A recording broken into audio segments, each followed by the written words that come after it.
Ya, mulai. Silakan. Ya, judulnya Bioethanol Production yang dibawakan oleh Claudia. Udah mulai? Belum. Emang jam 5 orangnya, iya kan jam 5. Ini udah main. Udah terima kasih. Boleh nanya nggak?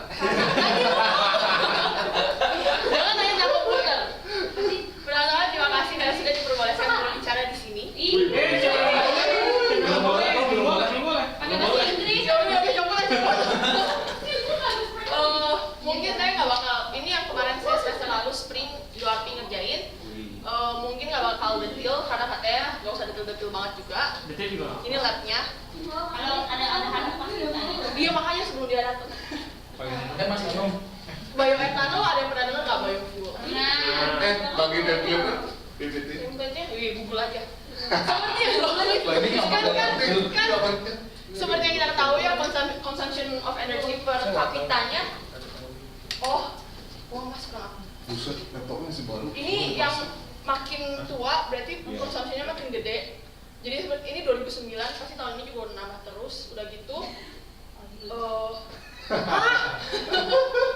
udah gitu source of energinya apa sih kebanyakan dari oil sama natural gas sama coal yang non renewable resources, dan itu non renewable means berarti nggak bakal gampang diperbaharui. Terus ini nunjukin reserve-nya oil di seluruh dunia, berarti kan terbatas mau nggak mau. Jadi kita harus misalnya mengurangi dependency on fossil fuel. Dan selain itu fossil fuel juga menghasilkan polusi buat bumi yang kita cintai. Jadi berdasarkan dari energy problem atau environment problem, muncullah biofuel. Biofuel yang saya fokus itu bioethanol. Itu datangnya dari glukos ke pyruvate sama asetaldehyde, itu intermediate-nya, hasil akhirnya etanol. Ya overall chemical reaction-nya inilah ya. Nah, si ini tuh reaksi yang ini maaf ya kurang preparation baru dikasih kemarin. Yang ini reaksi ini tuh bisa terjadi di dalam sel, di dalam makhluk hidup. Jadi yang sering dipakai tuh yeast bahasa Indonesia ragi ya. Di dalam jadi harus pakai ragi untuk mengconvert glucose. Setang roti tahu. Saya hasil proses.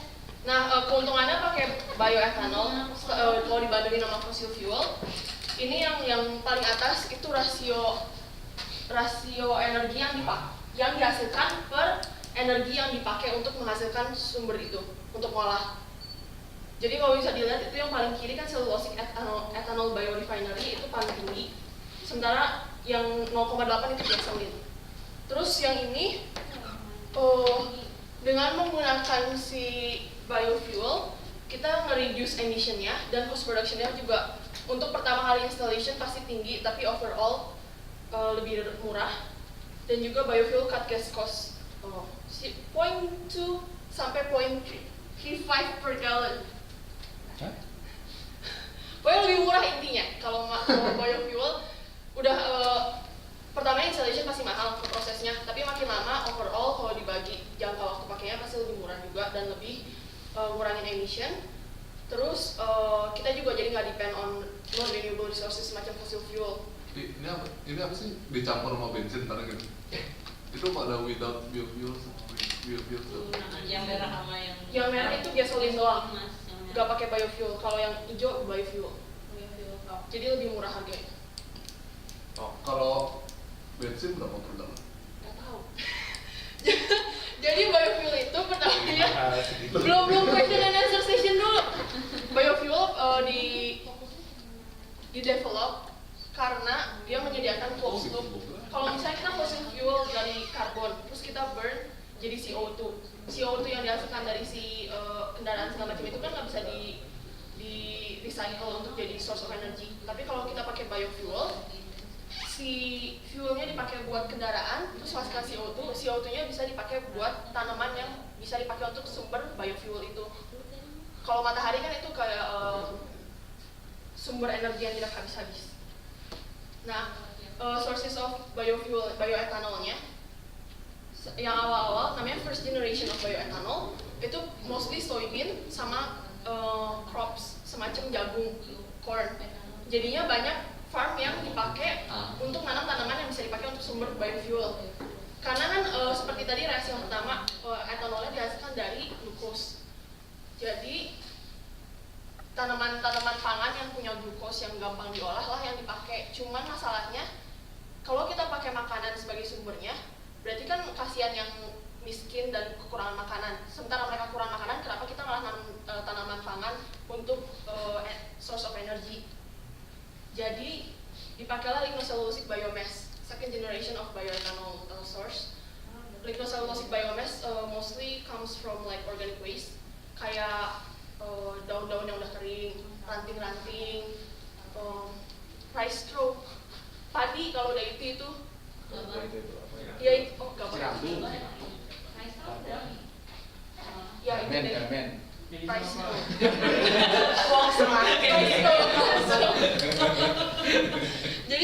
Jadi kita dari organic waste kita nggak pakai yang tanaman pangan lagi, karena dengan tanaman pangan kan kita harus bersaing sama sumber makanan.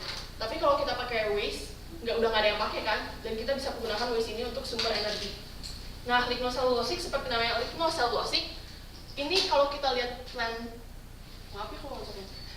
kalau kita lihat tanaman, itu cell wall-nya tuh semacam, jadi glukos intinya dibungkus sama material-material lain, kayak mungkin durian. Jadi bungkusnya keras nih, kita mau pakai isinya. Nah, bungkusnya ini ada selulose sama hemiselulose sama lignin namanya. Kalau lihat chemical structure-nya, ini rumit banget. Jadi lignin, hemiselulose sama selulose sudah kayak gini. Sementara kita perlunya glukos untuk menghasilkan bioetanol. Nah, kalau kita pakai tanaman pangan, kan itu kayak bijinya corn, itu udah ada glukosnya, kita udah tinggal di grinding, bisa langsung pakai. Tapi kalau kita pakai lignocellulosic biomass, kita harus ada additional treatment karena apa yang kita inginkan terbungkus, dan itu strukturnya kristalin, kompleks, complicated, jadi nggak gampang untuk dapetin si glukosnya. Jadi kalau misalnya pakai lignocellulosic biomass LCB, yang kemarin saya pakainya rice straw, harus ada namanya step pretreatment. Karena dengan pretreatment ini, si structure yang tadinya rumit, dia bakal hancur. Jadi selulosnya bakal terekspos.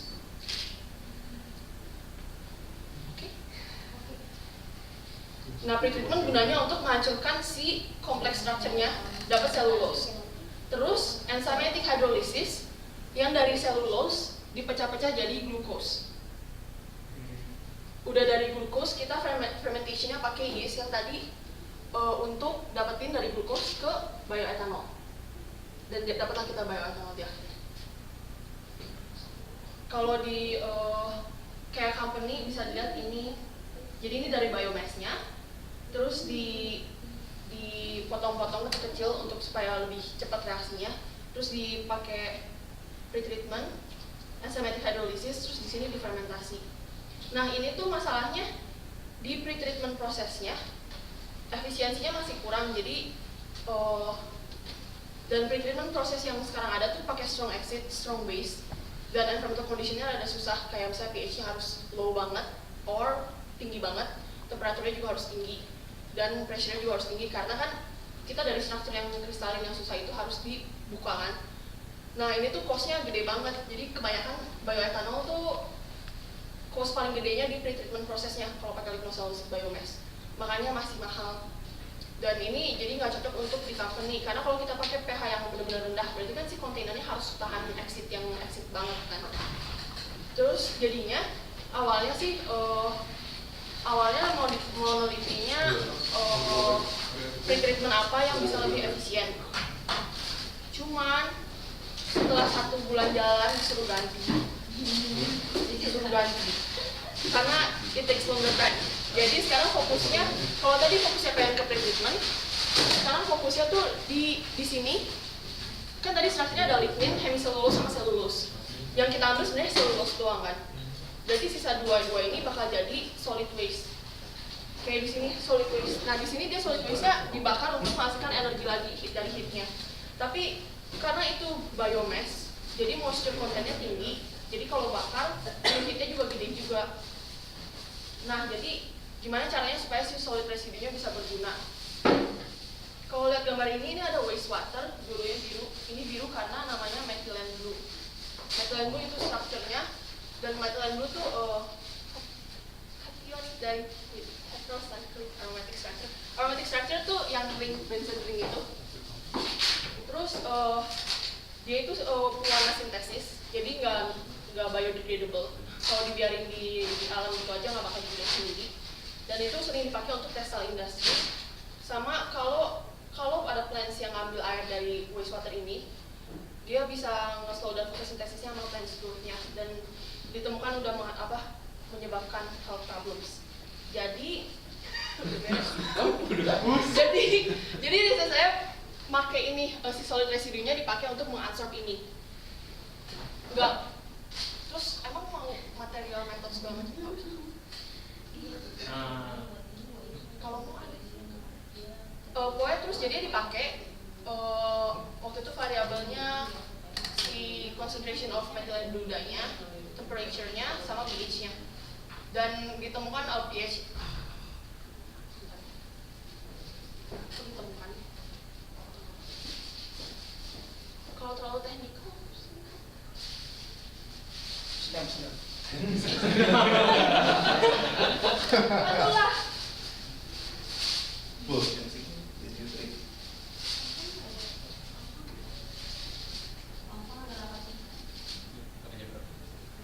Nah, ulang.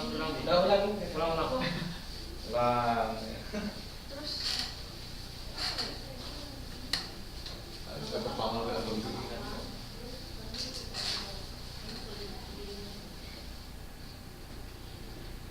jadi pertama si rice roll-nya harus dipotong kecil dulu dan harus dikeringin supaya kalau ada moisture content-nya kan nggak si reaktannya nggak langsung, pokoknya susah reaksi lebih lama. Terus ini pretreatmentnya pakai yang FHCl3 karena FHCl3 tuh weak acid. Kalau yang common treatment sekarang tuh kan sulfuric acid H2SO4 dan itu terlalu kencang, jadi untuk mass production-nya juga agak susah karena berarti kan si kontainernya harus yang kuat acid. Terus itu dipanasin, dikeringin lagi, udah gitu untuk dapat si residunya kita harus sampai enzymatic hydrolysis, jadi harus sampai glukosnya jadi dissolved solution. Nah itu solidnya yang kita ambil, solid residunya dipakailah untuk menyerap si methylene blue ini. Terus hasilnya, ngebandingin yang kalau cuma rice straw doang, terus kalau yang ditreated pakai sulfuric acid karena ini common treatment untuk rice straw untuk menghasilkan bioethanol, sama FHCl3. Nah kalau dilihat mungkin kalau pollutant concentrationnya low, efeknya kan nggak gitu tinggi, tapi begitu udah makin tinggi, yang di pre-treated pakai yang FHCl3 performanya lebih bagus. Jadi ini mendukung pemakaian lignocellulosic biomass untuk menghasilkan bioethanol. Karena kalau dibanding dengan di pre-treated, selain kita bisa pakai organic waste instead of crops, kita juga waste-nya bisa lebih berkualitas untuk dipakai untuk adsorption ini.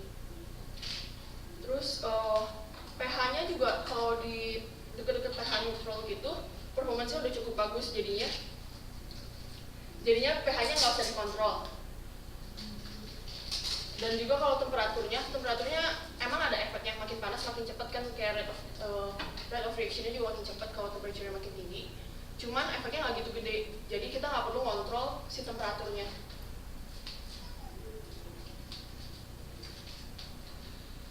Jadi begitulah. Juga jelaskan pendapat Kak.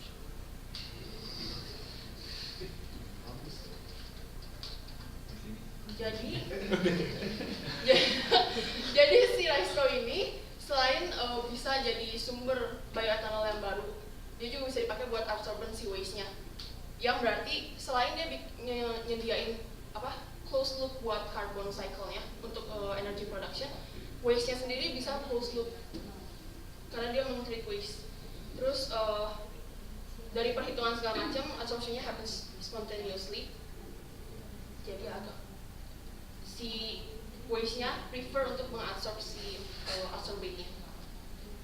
Itu aja sih. Terima kasih.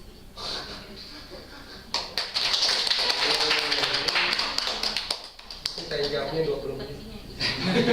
Nanti kalau yang lainnya datang diulangi lagi ya. Aduh kacau. Maaf ya. Angkor. Persiapan. Angkor.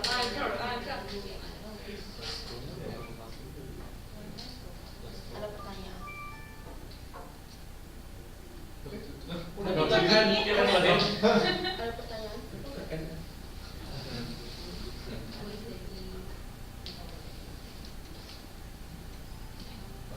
Nah, Activate dulu. Itu kenapa sih? dari KFTV aja.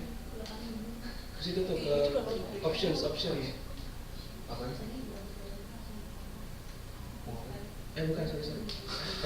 File. Listen. Apa? Info ya. Version. Itu tuh yang activate product. Efek produk. Efek produk. Itu Diklik. Yang change product key. Terus buka ke FTP guys. Kenapa kali? Sorry. Jadi nggak ada navigasinya.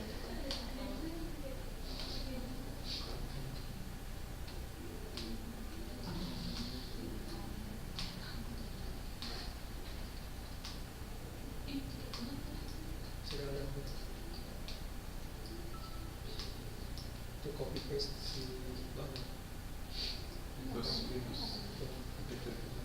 Buka semua paste. udah expired. Yang mana? Sebenarnya didiamin aja. Yang 2010. Iya, apa? 2010.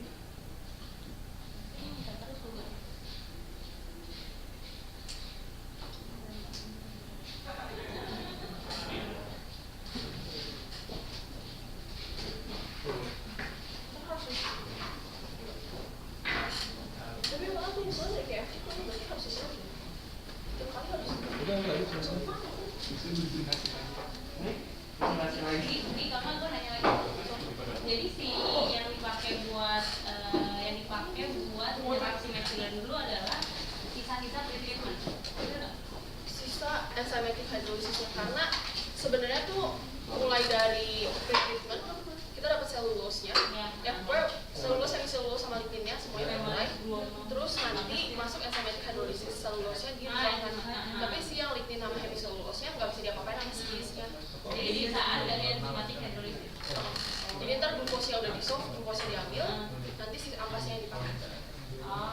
Si methylene dulu waste dari mana sih? Methylene dulu biasanya kalau kayak pewarna buat bolpen biru atau magnetis gitu, jadi ada common dan juga kita pakai ini karena ini kan cobain di lab.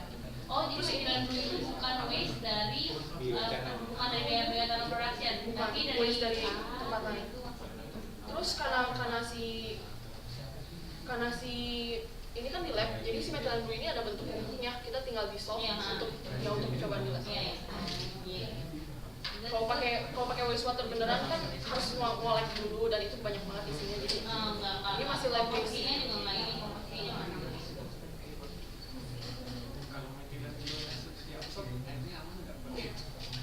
Gak sampai kayak waktu itu paling banter dia, aku nggak ada fotonya sih, paling banter tuh dia agak transparan tapi masih sedikit kebiruan.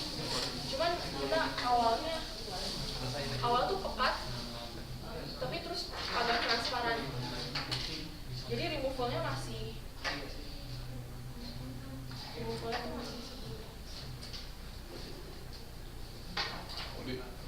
Dia lagi meneliti pertanyaan lagi. removalnya dari 50 ppm dan di remove itu sekian gram, jadi nggak bisa fungsi. Terus kalau dia udah gimana sih ampasnya jadi apa?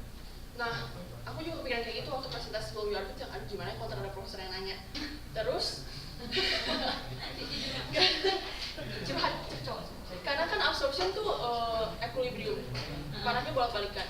Jadi kita bisa desorb, kita bisa koleksi dye-nya untuk di-reuse dan ampasnya bisa di-reuse lagi.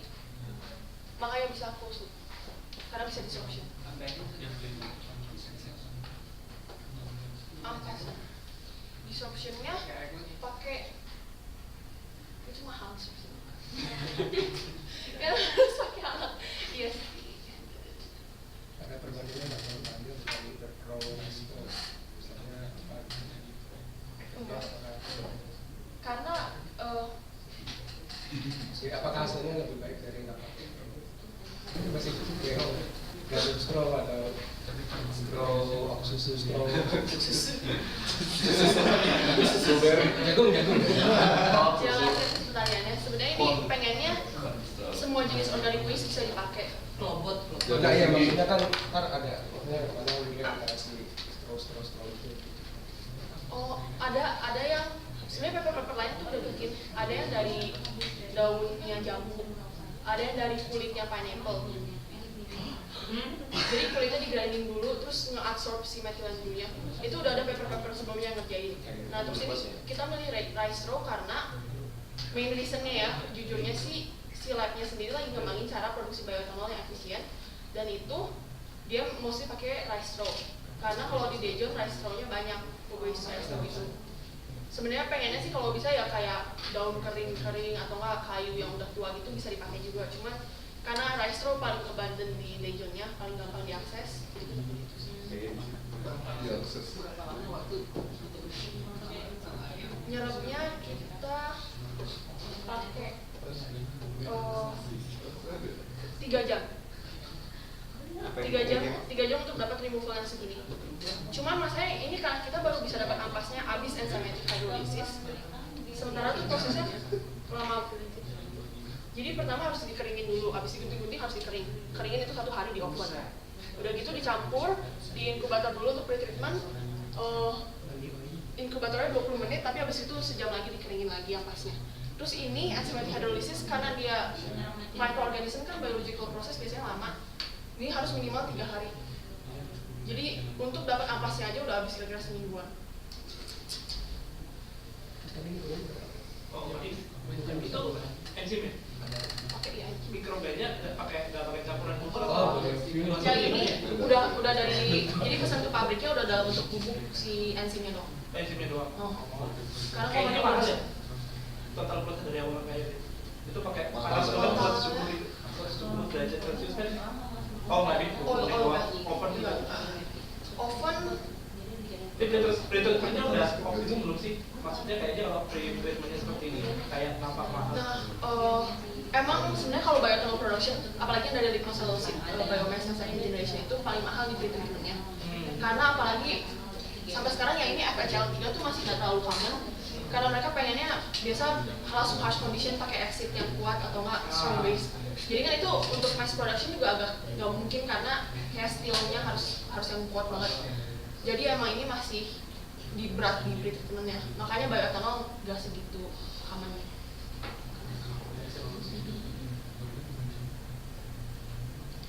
Tapi dari apa perbandingannya rice straw terus hasil utamanya bioetanolnya sama ampas itu perbandingannya berapa? Perbandingan masanya atau? Ya, kira-kira persentase maksudnya Yieldnya. dari misalnya sekilo rice straw nih dapatnya sekian etanol sama Misalnya dari Seoul ke Daejeon misalnya berapa liter butuh berapa sawah yang harus dihabiskan? Damen. Iya itu. Damen. Orang gemuk. Ini kan ngambil waste-nya di sini ya. Jadi kita nggak lanjut ke sini, jadi nggak ambil bioethanol. oh gitu. Oh jadi Cuma yang kalau- sekarang ini mainnya di ampasnya. Iya. Ambil ampas dari sininya dipergunain. Ini kayaknya pasti ada sih yang udah riset, tapi saya tidak tahu mas sekarang. Tapi tadi judulnya bioethanol production. Sebenarnya nih judulnya kalau mau itu kepanjangan dan kesannya terlalu. Tadinya environmental application of ini yang risetnya. Cuman tadi yang buat ini maunya environmental application of solid waste from bioethanol production. Ini yang risetnya sih. Kalau kita pakai ampasnya bisa dijadiin bioethanol. Enggak, karena ampasnya strukturnya kan kayak gini. Nanti tuh si habis pretreatment ini masih di dalam bentuk selulose, jadi hemiselulose. Tapi karena selulose tadi di dalam nih. Jadi waktu enzymatic hydrolysis selulose-nya susah untuk dijadiin glucose. Nah, dengan pretreatment jadi kebuka, si selulose bisa diakses, dia bisa jadi glucose. Jadi glukosnya difermentasi jadi bioetanol, yang sisa tuh cuma si lignin sama hemiselulose-nya. Nah, dua ini yang jadi ampas. Jadi lignin sama hemiselulose nggak bisa buat menghasilkan etanol. Etanolnya datangnya dari selulose-nya aja.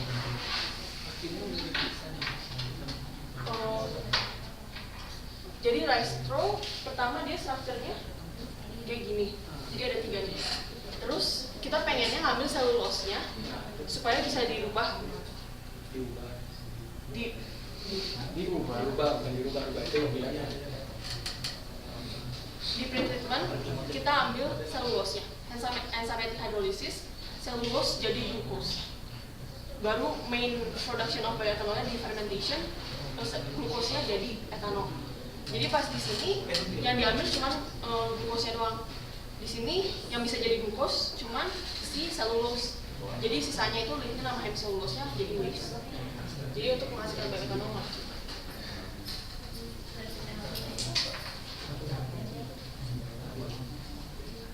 Pertanyaan.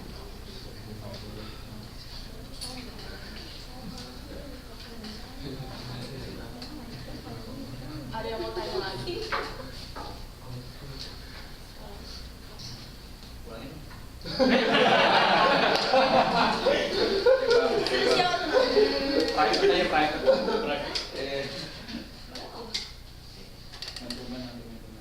Kalau sudah, terima kasih ya.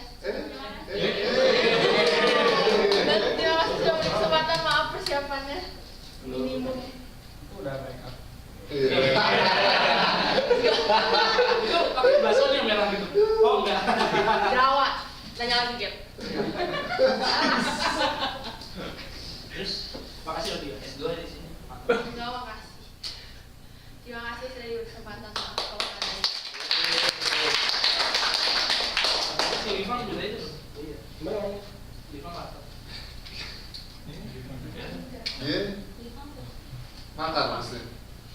Iya, sekarang sih kok aku jadi kayak MC-nya Iya, sih? Pan-pan namanya. Apa